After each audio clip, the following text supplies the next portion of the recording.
स्वागत।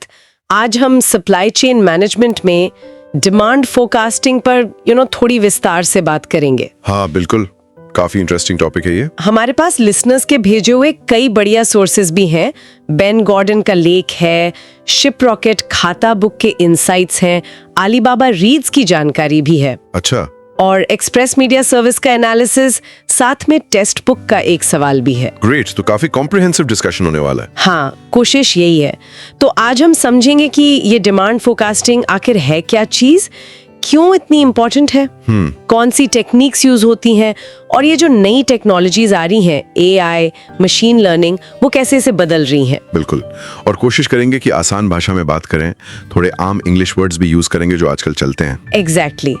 ओके, तो चलो शुरू करते हैं। एकदम बेसिक लेवल पर देखें तो फ्यूचर में कस्टमर क्या मांगेगा इसका अंदाजा लगाना, यही है ना। हाँ। और इससे बिजनेसेस ज्यादा एफिशिएंट बनते हैं। बेन गॉर्डन और शिपरॉकेट के सोर्सेज यही कहते हैं। बिल्कुल सही कहा।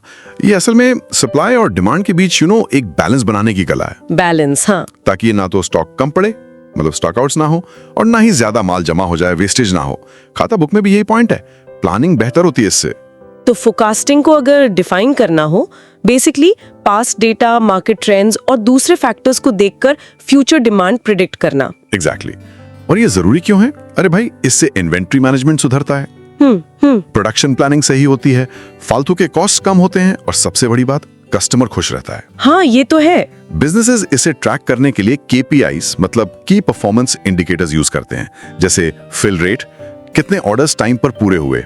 ये बेन गॉर्डन और खाता बुक दोनों सोर्सेज में मेंशन है। के तौर पर दो कैटेगरीज हैं, क्वालिटेटिव और क्वांटिटेटिव। क्वालिटेटिव मतलब? क्वालिटेटिव मेथड्स जैसे एक्सपर्ट्स की राय लेना या मार्केट रिसर्च करना या डेल्फी मेथड, ये तब काम आते हैं जब पुराना डेटा ज्यादा ना हो।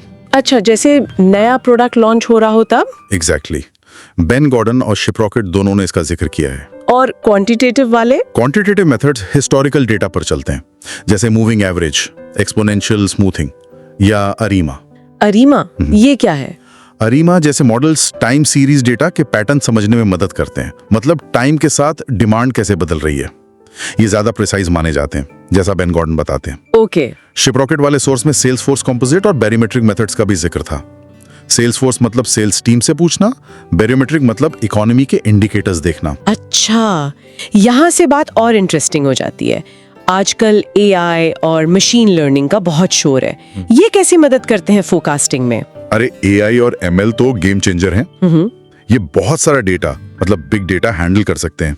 हाँ, सुना है। और ऐसे कॉम्प्लेक्स पैटर्न्स पकड़ सकते हैं जो शायद इंसान ना देख पाए। इससे फोरकास्टिंग की एक्यूरेसी बहुत बढ़ जाती है। ये बात Ben Gordon, express media service और अलीबाबा रीड्स वाले ML सोर्स सब में है। वाओ, तो मतलब सिर्फ एक्यूरेसी नहीं, और भी फायदे हैं? हाँ बिल्कुल। अलीबाबा रीड्स का सोर्स बताता है कि ML मॉडल्स बहुत ग्रैन्युलर इनसाइट्स देते हैं। मतलब छोटी छोटी डिटेल्स भी? अच्छा। मार्केट में कुछ बदला तो ये मॉडल्स फटाफट अडेप्ट कर लेते हैं। लॉन्ग रन में कॉस्ट इफेक्टिव भी हो सकते हैं, और सबसे बड़ी बात, इनमें ह्यूमन बायस नहीं होता। Objective predictions. ये तो वाकई कमाल है। कोई रियल वर्ल्ड एग्जांपल्स हैं, कंपनीज जो इसे यूज कर रही हैं? हाँ, कई हैं। एक्सप्रेस मीडिया सर्विस के हिसाब से वॉलमार्ट अपनी इन्वेंट्री के लिए AI यूज करता है। Walmart, okay. DHL अपने डिलीवरी रूट्स को ऑप्टिमाइज करने के लिए AI यूज करता है।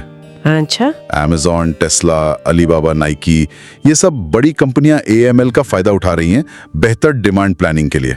अच्छा, इन टेक्नोलॉजीज से जुड़ी कुछ प्रैक्टिकल स्ट्रैटेजीज भी होंगी फिर? बिल्कुल। जैसे अलीबाबा रीड्स के एक सोर्स में जस्ट इन टाइम इन्वेंट्री यानी JIT का जिक्र है। JIT मतलब सामान तभी मंगाना जब जरूरत हो, फालतू स्टोरेज कॉस्ट बचाना। और ये स्ट्रैटेजी अच्छी फोरकास्टिंग पर बहुत डिपेंड करती है। AI इसमें मदद कर सकता है। Make sense. और बेन गॉर्डन के सोर्स के मुताबिक कंपनीज के बीच कोलैबोरेशन और टेक्नोलॉजी इंटीग्रेशन ये भी बहुत जरूरी है। लेकिन चैलेंजेस, कुछ मुश्किलें भी तो होंगी। जरूर है।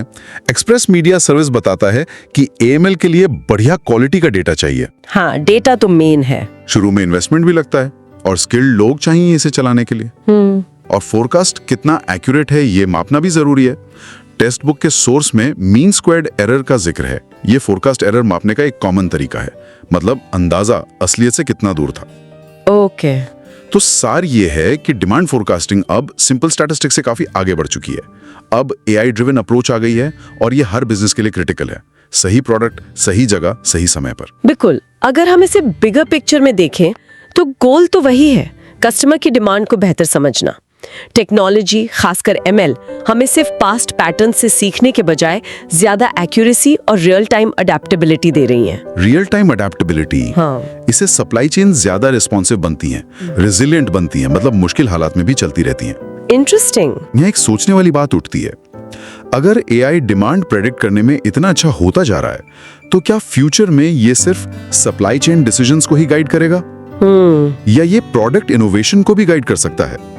क्या एआई हमें बताएगा कि कस्टमर्स आगे क्या खरीदना चाहेंगे, हमें क्या बनाना चाहिए? Wow, that's a big question. हाँ, ये सोचने वाली बात है।